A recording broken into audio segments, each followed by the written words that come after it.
Tuition. It's one of the biggest financial investments people make in their lives. Since 2015, the NDP government has put a freeze on tuition for post-secondary institutions in Alberta, including SAIT. But what will happen after the April election?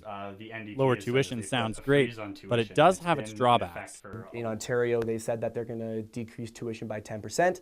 While students may think that's great on the front end, on the back end, they're just going to get a lower quality of education.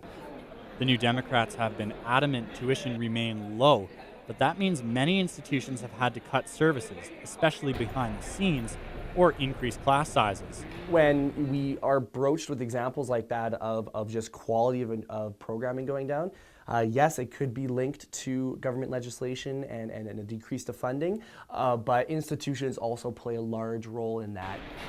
SAIT is known for the hands-on learning and industry preparation it provides, but all of that comes at a cost that may not be fully covered by tuition. Students have varying opinions on the issue, though.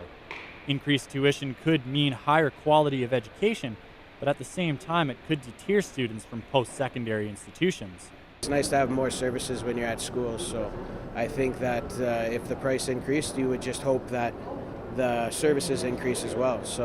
But of course, being that I am a part-time employee and I'm trying to do full-time school, a reduced price is obviously the best choice. No, I'd rather pay more tuition and get more out of my education. I'd be against it just because it's super expensive and, I can't afford everything I'd like to because I have to pay tuition, right? So having a tuition freeze definitely helps, I'd say. Between 1992 and 2015, when the tuition freeze started, the cost of attending a post-secondary institution in Alberta increased 267%, the second most of any of the provinces. The tuition freeze has been in effect long enough that inflation has significantly increased in Alberta. Fortunately for Alberta students, they won't know the future of tuition until the new government is elected, so for now, all they can do is hope that the new government won't break their bank.